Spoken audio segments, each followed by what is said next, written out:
Halo Sobat Editor, saya Haki, bagaimana kabarnya? Semoga dalam kondisi sehat ya. Di video sebelumnya saya sudah membahas color grading, dan di video kali ini saya akan membahas cara mengambil gambarnya.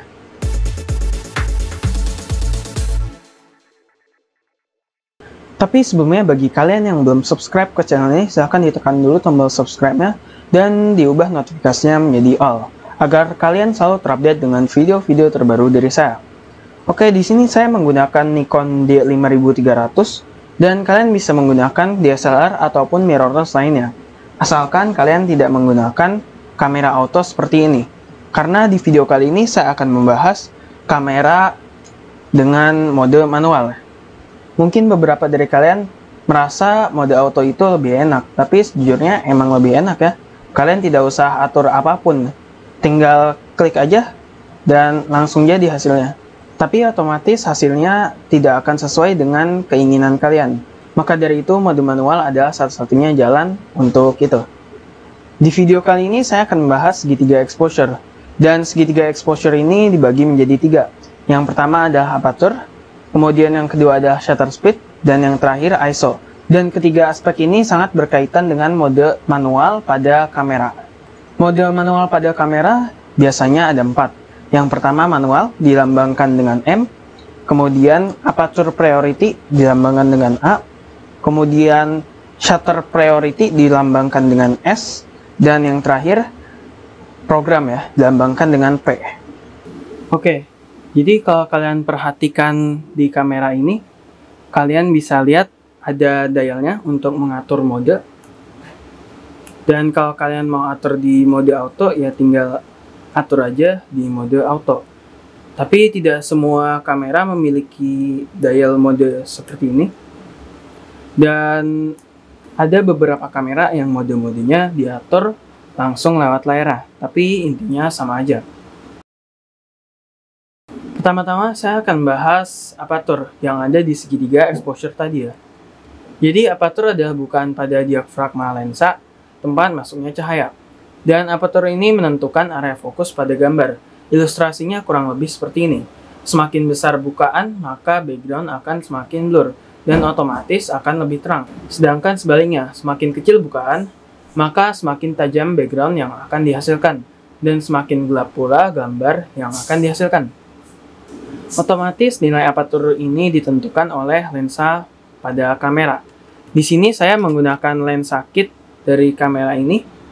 Dan di sini ada tulisannya 18 sampai 55 mm di f3.5 sampai 5.6. Itu artinya di 18 mm itu f3.5, sedangkan di 55 mm itu f5.6. Mm ini menentukan zoom-nya.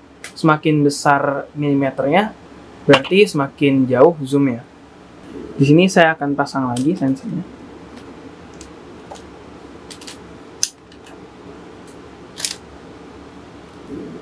Oke, di sini aperture memiliki modenya tersendiri, yaitu aperture priority yang dilambangkan dengan huruf A. Atau di kamera Canon biasanya dilambangkan dengan huruf AV. Mode ini fungsinya memprioritaskan aperture. Jadi settingan selain aperture akan berubah menjadi otomatis. Yang kita atur hanya aperture-nya saja. Saya akan mencontohkan dengan dua benda ini, kemudian saya atur fokusnya di benda yang lebih belakang. Di sini saya menggunakan autofocus ya, biar lebih akurat. Di sini saya akan mengambil gambar dengan aperture rendah dulu. Di sini kalian bisa lihat, di sini f22. Saya akan turunkan dulu sampai paling kecil, yaitu 3.5. Dan kemudian saya juga akan mengambil gambar di f-stop terbesar, yaitu 22.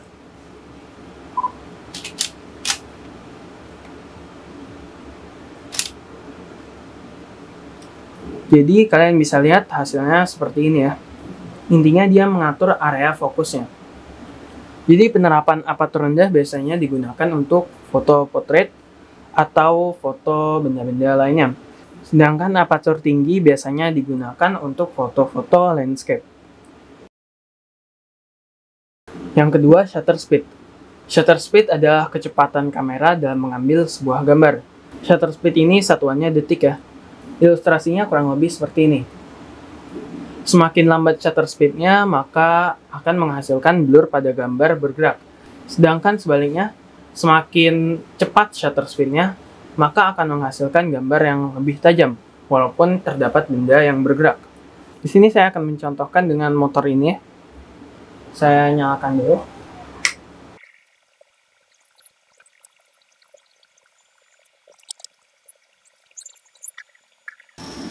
Oke, di sini motornya udah nyala ya.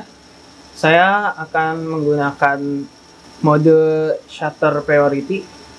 Jadi sama seperti aperture priority tadi, bedanya shutter priority itu hanya mengatur shutter speed-nya saja, dan yang lainnya akan menjadi otomatis.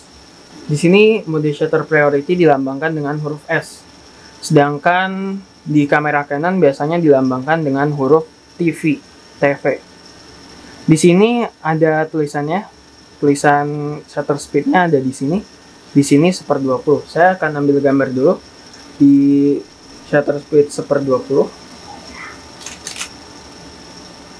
Dan kemudian saya juga akan mengambil di shutter speed rendah di 320 ya.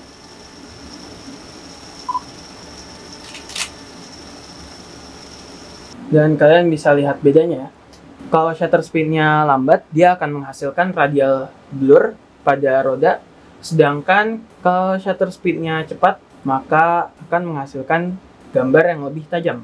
Jadi penerapan shutter speed lambat biasanya dipakai untuk membuat light trails, atau bisa disebut juga long exposure, dan bisa juga untuk membuat motion blur, atau disebut juga dengan semi long exposure. Sedangkan shutter speed cepat biasanya digunakan untuk mengambil gambar benda bergerak agar terlihat lebih tajam. Oke, kemudian yang terakhir adalah ISO.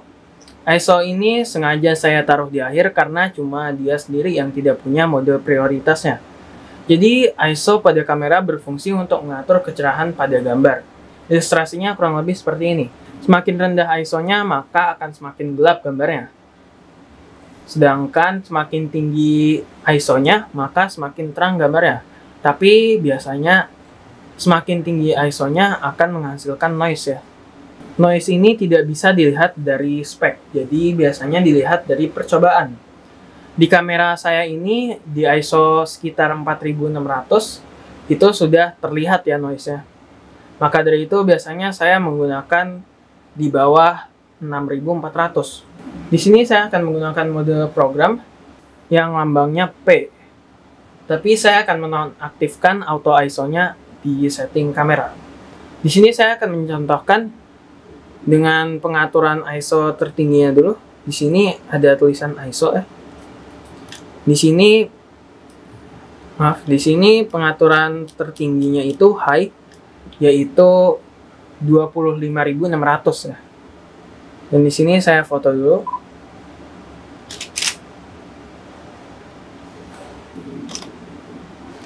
Dan kemudian saya akan mengambil dengan ISO 10.000.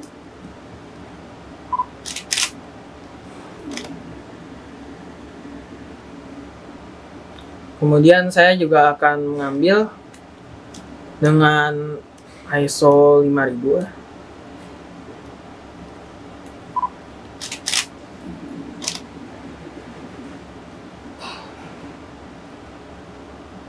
Kemudian ISO 1000.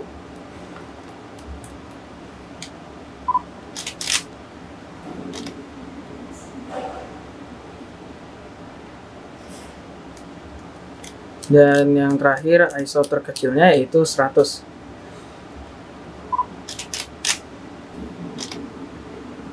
Oke, jadi kalian bisa lihat sendiri ya, di ISO tertingginya noise-nya itu sangat banyak. Sedangkan di ISO yang rendah, noise-nya itu tidak ada ya. Oke, jadi sekarang saya akan memperdalam mengenai mode program dan mode manual. Karena mode aperture priority dan shutter priority saya rasa udah cukup jelas tadi saya bahas. Jadi sedikit menambahkan mode program tadi, Jadi mode ini terasa seperti auto, tapi sebenarnya tidak sepenuhnya auto. Karena ada beberapa aspek yang bisa kita atur. Kalau kita lihat di sini, ini ada settingan yang ditentukan kamera. Tapi kita bisa atur dengan memutar dial yang ini, yang ada di sini tadi. Misalnya kita mau naikin shutter speed-nya. Kita tinggal putar aja, dan dia bakal naik. Dan ini udah mentok berarti ya, kalau dia nggak naik lagi. Atau misalnya kita mau naikin aperture-nya, kita tinggal balik lagi, dan ini ya, dan di sini ini udah max-nya ya, dia tidak bisa lagi. Dan kita juga bisa membatasi, jadi dia tidak kelewatan. Kita mengaturnya lewat menu di sini ya, ISO sensitivity setting. Jadi auto ISO-nya kita on dulu. Kemudian kita bisa atur maksimum ISO-nya sama minimum shutter speed-nya. Jadi mode ini biasanya digunakan untuk fast fotografi, contohnya seperti event fotografi atau wedding fotografi. Karena kita tidak mungkin contohnya meminta orang yang ingin difoto untuk berhenti dulu untuk menunggu kita mengatur settingan kamera yang akan memakan waktu lama dan baru mengambil gambarnya. Maka dari itu, mode program ini sangat berguna pada kondisi tersebut. Kemudian yang terakhir adalah mode manual ya. Ini simple, ya tentunya kita mengatur aperture, shutter speed, dan ISO-nya 100% secara manual. Dan cerah gelapnya juga kita atur secara manual. Jadi kalau mau cerahin, kita turunin shutter speed-nya, atau di sini aperture-nya sudah max, atau kita naikin ISO-nya juga bisa. Ya, mungkin itu saja sedikit penjelasan mengenai segitiga exposure dan mode manual pada kamera dari saya. Selamat mencoba, jangan lupa like, comment, dan share, dan kita ketemu lagi di video selanjutnya. Salam Sobat Editor.